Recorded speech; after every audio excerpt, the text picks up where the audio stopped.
Hi everyone, it is Holly with Authentic Productivity. Today I am going to show you how I use my Hobonichi Techo planner. The thing I love about this planner is that it is so versatile. You can use this in so many different ways that you can definitely make it work for you. So here is the front of it. I like to decorate it with stickers.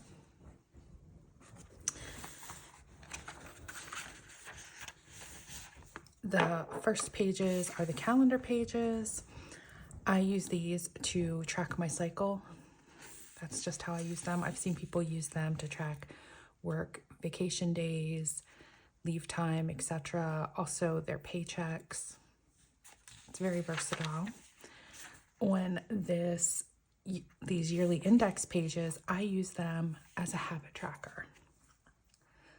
So I have my various habits here. And then I track my sleep score. This bottom box I use to track the books I read each month. And there's a column for each month of the year. Then you have your regular monthly pages. December, I just copied over some stuff from last year's planner, just as a reference for me. Then here is January's. I color code certain things just to help them stand out to me. Like the pink is birthdays, anniversaries, things like that. The orange is school stuff. Green is subscriptions that are non-monthly. So they could be quarterly, annually, however. Like my Instacart Plus is an annual subscription. The blue are things I need to do. So giving the dogs their monthly medication, changing the heads of my toothbrush, stuff like that. Then the rest of it is just normal calendar type things, appointments, classes, etc. I like to track some of the stats from my YouTube channels. I have a monthly theme and then my goals for the month. The little post-it is to remind me to schedule a couple things that I hadn't scheduled yet for the month. And then down the bottom, I have my monthly tasks, which come from my yearly checklist, my annual checklist, where I list out all those things that you only do like once or twice a year, so you tend to forget them. I pull them in from my reference planner into here when I do my monthly planning. You'll see for the rest of the months, they aren't really filled in yet. I have birthdays. At the beginning of the year, I go in and put in all the birthdays, etc. and the school calendar through the rest of the school year. And there are some events, but not many. At the end of, so the regular months go through December. You also have for the next year, January, February, and March. I will use them to note things that I'll need to carry forward. Then you have your weekly pages, your weekly spreads. I like to color code these as well. On the top, I track the weather. Then on the left, I have some sort of motivational or quote or affirmation, a new one every week. My list of priorities for the week, our family priority for the week that we decide at our weekly family meeting, recurring tasks that I like to do every week, and then I have room for to-dos. The key for my color coding, I have meals, family events, business time. That's just my time that I'm working.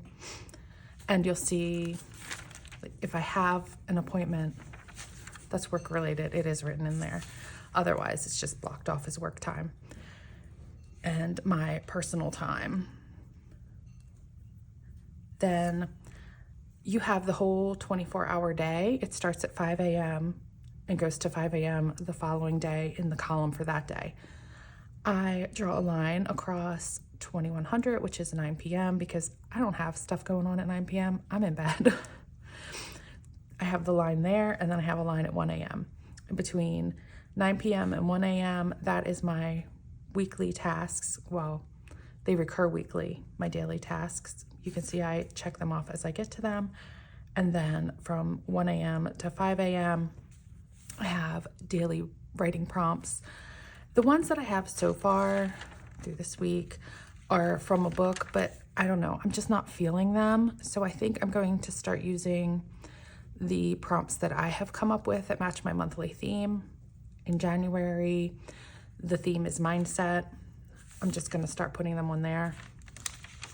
It'll be easier for me.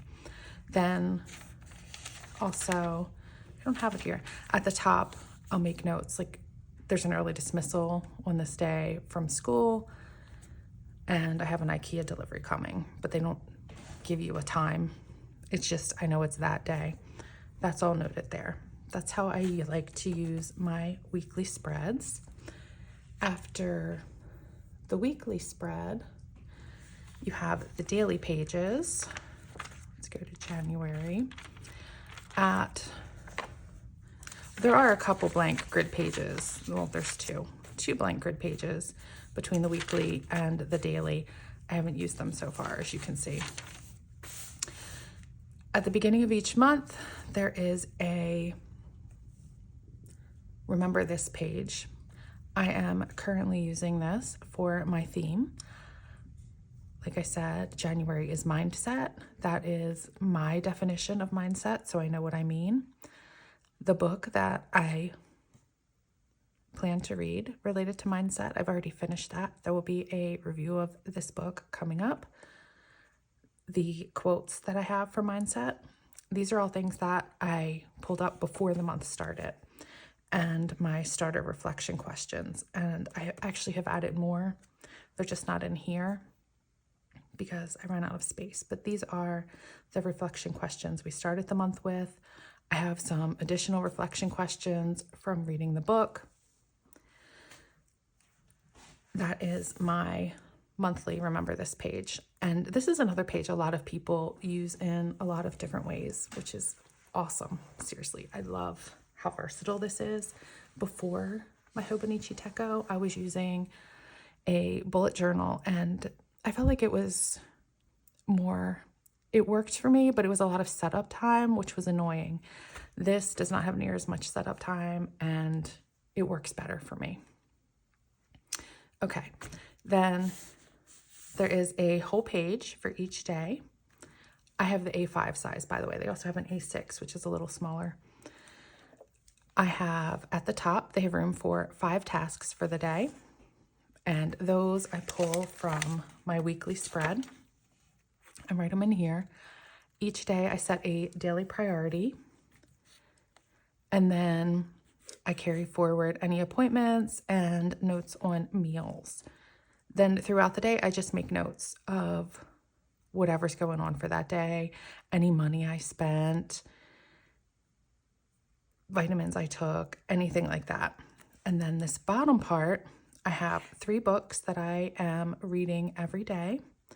Daily Stoic, which this is my second year reading that one. And it's amazing how you can still get new things from it every year.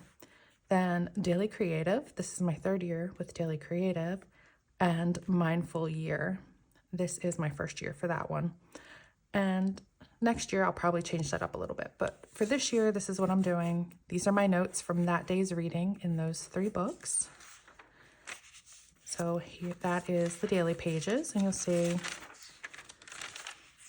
some days have more stuff than others. And I also put Post-its sometimes on a day if I need to remember something, but I'm not ready to write it on there. And there are daily pages for every day of the year, which is awesome. They also have a version where it's half the year. So you have January through June and July through December. That is how I started last year, but this year I wanted it all in one book.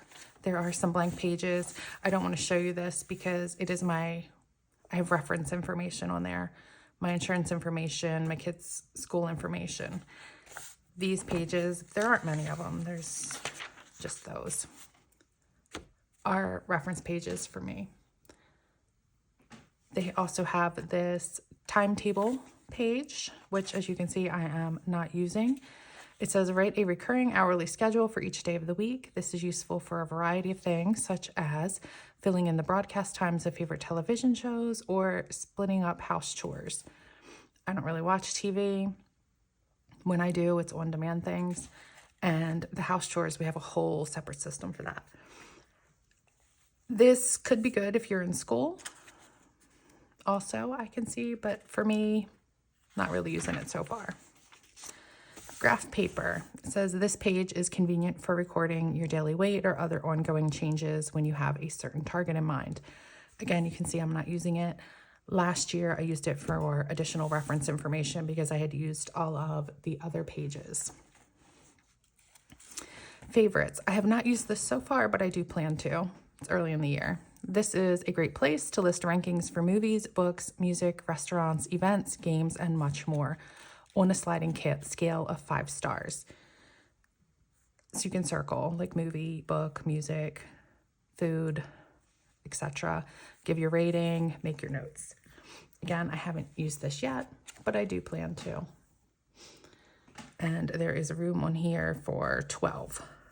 Doesn't seem like, I mean, one a month, I guess. You could do your favorite of each month. My 100, these are some journals that I want to make up or files to create. I do digital journal files. And you could use that for anything. There are also some people that'll make 4 lists of 25. Again, very versatile. Some sample symbols and icons. I love that this reference page is here if you want to draw these. I don't really do that, but I think they're cute.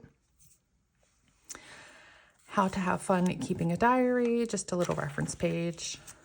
Oodles of noodles, again, they talk about the difference between these types of noodles. Words to remember. So far, I have not used this, but I'm kind of keeping my eye out for some words to fill this in. Again, you have 12 squares. I guess you could do 1 a month. I don't know.